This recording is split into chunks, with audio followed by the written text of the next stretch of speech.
Hi everybody and welcome to the third match in my Onepagerules and Warcry tournament, where I try to combine the grimdark future kitchen table rules with the battle plan from Warcry.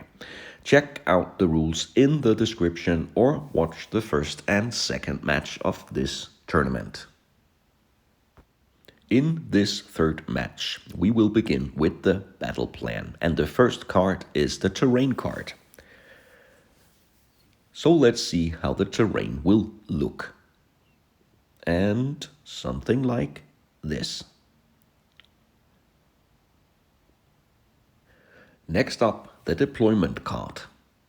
That will decide how the squads will deploy. And let's pick a random one here. And align it with the terrain card, escalation. Yeah, and we will check out what exactly that means later. Finally, we will draw the card for the victory conditions, but not reveal it yet, because we first have to decide who will have the initiative in the battle. So let's put that aside. The terrain card dictated that the terrain should look something like this. So with an overview of the battlefield and the terrain, this is how it's going to look. The gargoyle markers and the skull markers on the battlefield show the two different deployments, and we don't know yet who will deploy according to the skulls or the gargoyles, but we will find out very soon. First, let's check out the two squads. The Eternal Dynasty have a Dynasty leader armed with hook sword and heavy pistol. He has a tough value of 3 and also a shield drone that gives him regeneration. And then we have one warrior with Shishi turret armed with rocket with the blast and indirect ability. And all the warriors are armed with long rifles. And then we have a scout armed with carbine. All of them are Phyllis. And this is how they have deployed in the dagger, the shield, and the hammer position. And they go up against the High Elf fleet, led by an Elven noble with a tough value of 3, killing sword and shard pistol. And then we have a defender with a gun platform armed with shard cannon. And then all of the defenders are armed with shotguns, and they are all fast. They have 2 defenders as daggers, the leader and 1 defender as shield, and the defenders with the gun platform as hammers. Let's see who will be the attacker and the defender. Red dice for the High Elf fleet, black dice for Eternal Dynasty. And the High Elves will decide to be attackers. Then we will roll off for deployment. A 4 for the Eternal Dynasty, and again the High Elf fleet will choose exactly where they will deploy, the blue or the red deployment.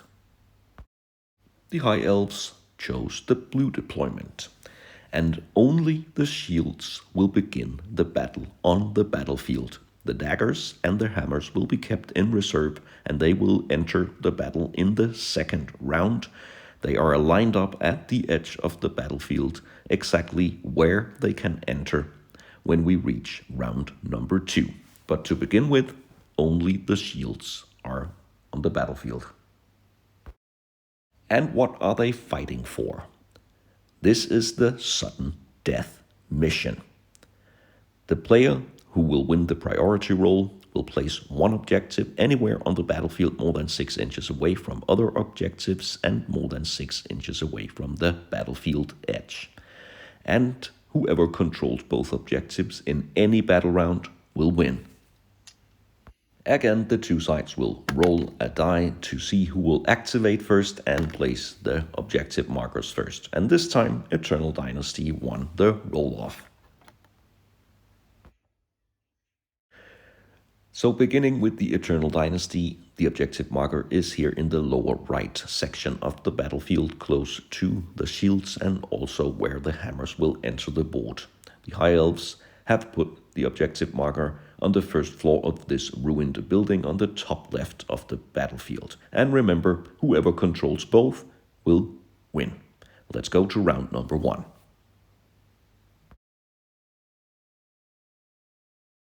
And this could potentially be a very short first round. We only have the shields on the battlefield, and the first one to activate is the Eternal Dynasty leader.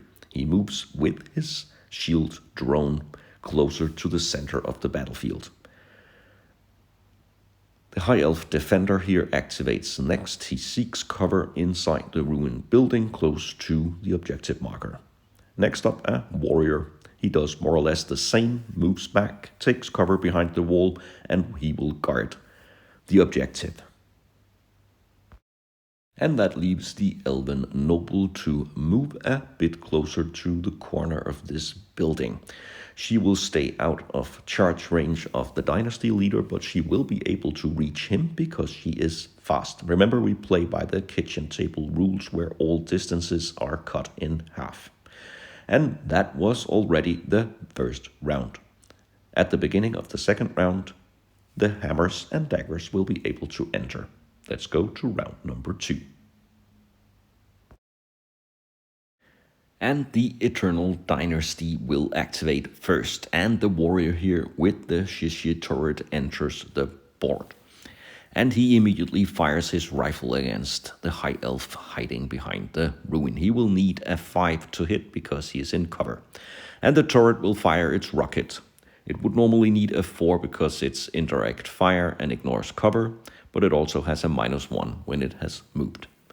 So none of the attacks hit, and the elf instead moves out in the open and takes a shot back. 2 shots with the shotgun hitting on 4s, and that is 2 hits. And the shotgun is an AP nothing weapon, so the Warrior will need a 4-up save to block the attack. And he fails both defense rolls, so 2 hits against the Dynasty Warrior. And of course, he will have to roll, and on the wound chart, he knocks out the elf here, but he stays clear and is stunned. The next Warrior from the same battle group enters the board, and he fires against the Elven leader. He has a long-range rifle, so he can make the shot and potentially the hit.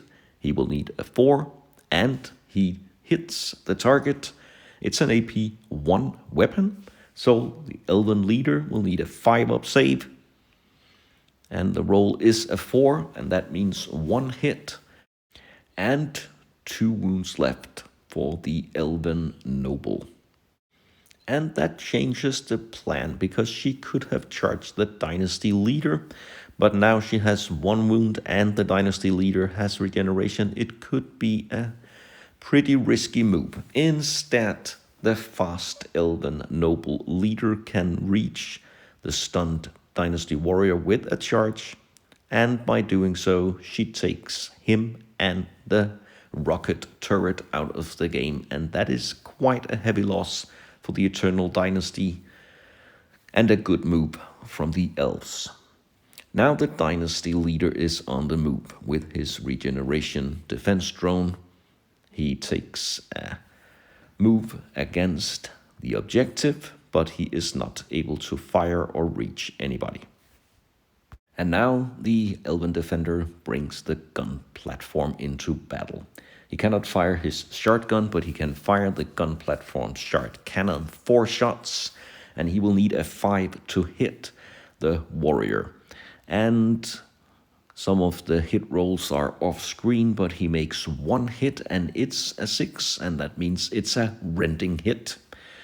So a 6 is needed to defend, and it's not any good. So 1 wound to the Warrior, and he will have to make a roll on the wound chart. And again, not knocked out, but stunned.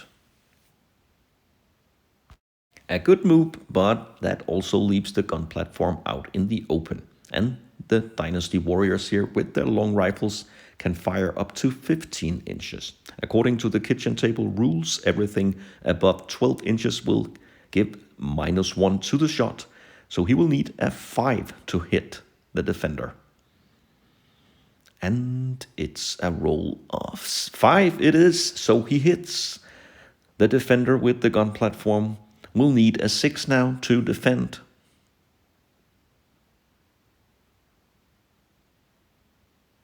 And he is nowhere near.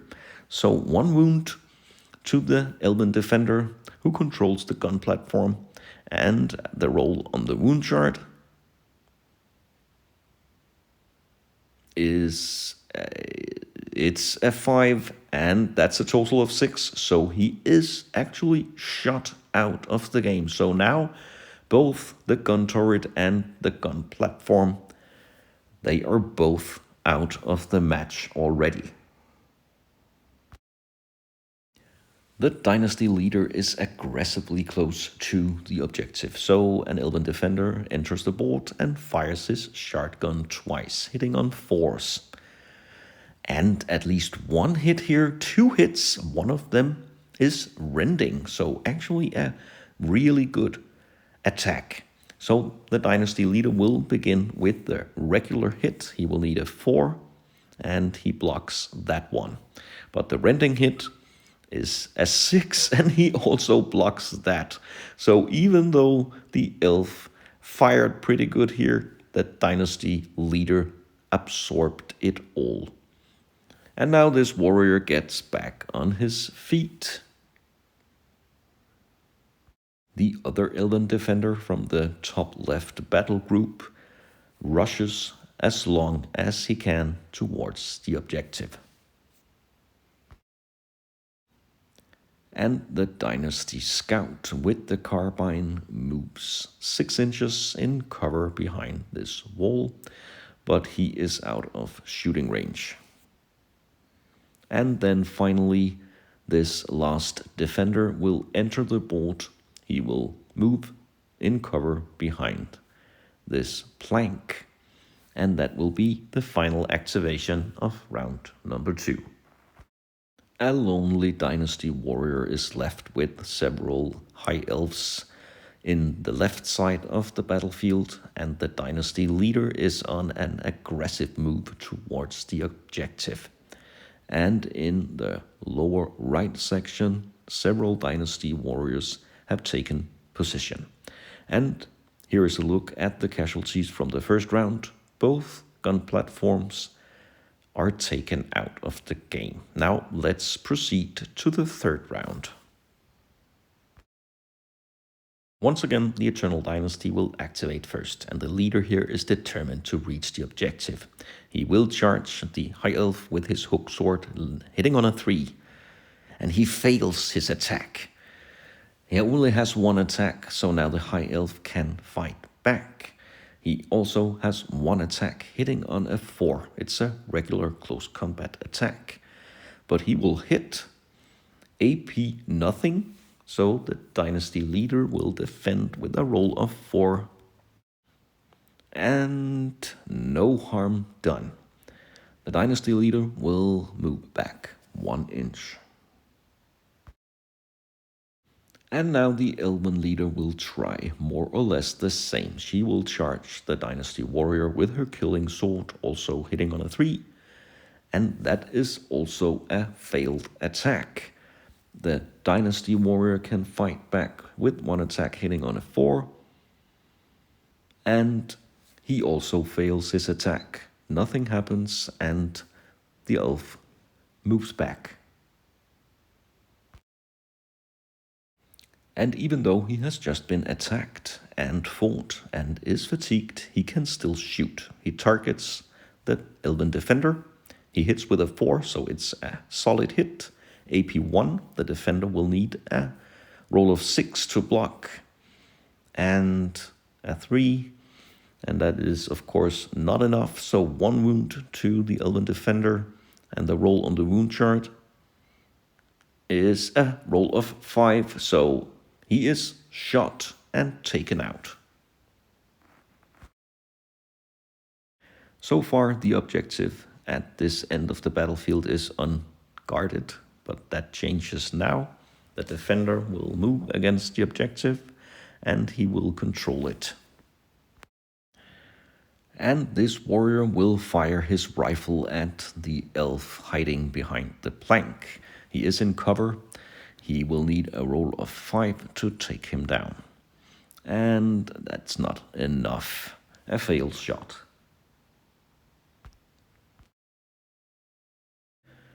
And the elven defender here turns his attention to the dynasty leader. He might be the most dangerous unit. So 2 shots with the shotgun hitting on a 4. And what an awful roll, maybe because he used the wrong dice. Sorry about that, but no hits. The scout moves again. He has to jump over the wall so he can reach to the corner of the building here with his move.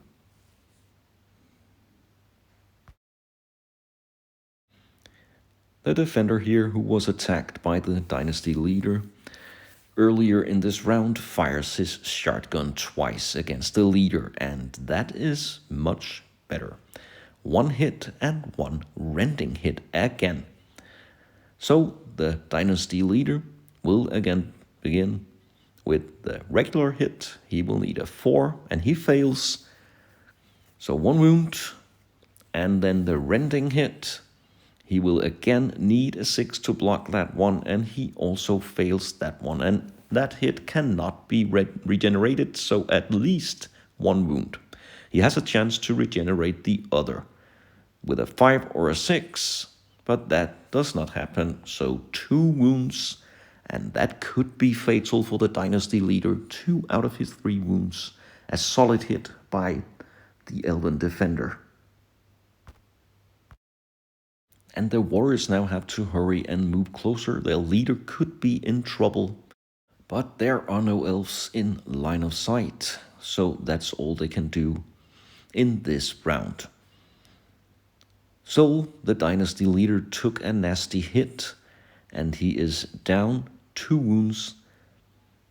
His warriors are approaching here. They still control the objective, and they have to move closer to the other objective. In this round, an additional elf was taken out, so 1 more elf down, and they are down to half strength. Let's see what happens in round 4.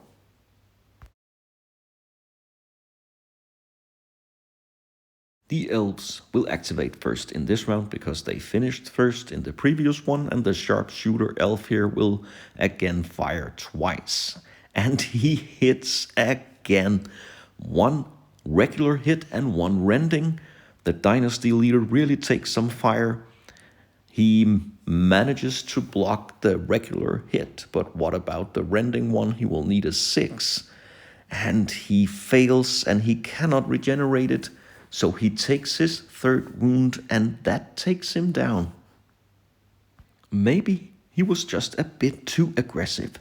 Let's see his roll on the wound chart, and that seals his fate.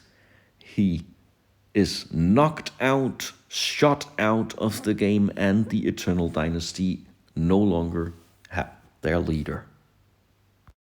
This warrior immediately reacts. He moves 3 inches and he fires at the elf guarding the objective. He will need a 4 to take him down. And unfortunately for him, only a 3.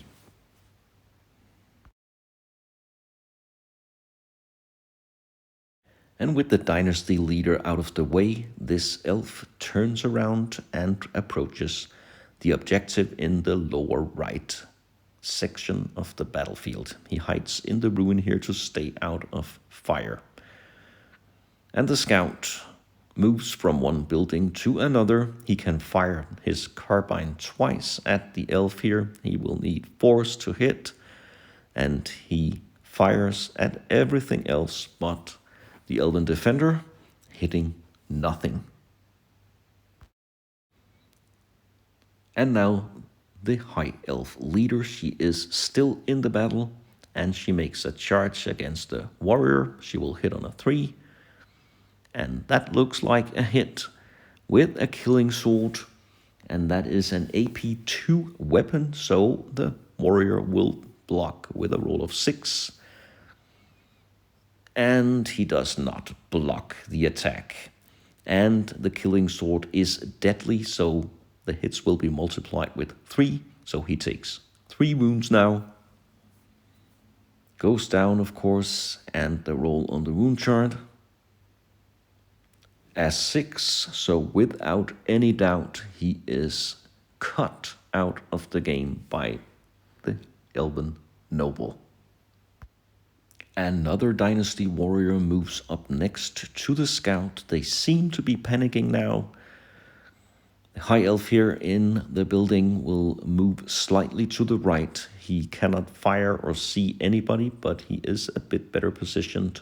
And finally, this Dynasty warrior will move. He will move close to the objective to guard it, maybe because he knows that the Eternal Dynasty is down to half strength and have to take morale tests. We will begin with the scout. They are fearless, so he will need a 3, but with only a 1, he is out. So what about the warrior next to him? Also a 3 is needed, and he rolls a 2, so he also leaves the battle, leaving only 1 warrior behind. Is he brave enough? No. He also fails. Incredibly, all 3 remaining warriors fail their morale tests, so the Eternal Dynasty have left the building, and that of course means that the 3 remaining defenders and the Elven Noble are victorious in this 3rd match of the tournament. Who they will face in the next round of the tournament remains to be seen.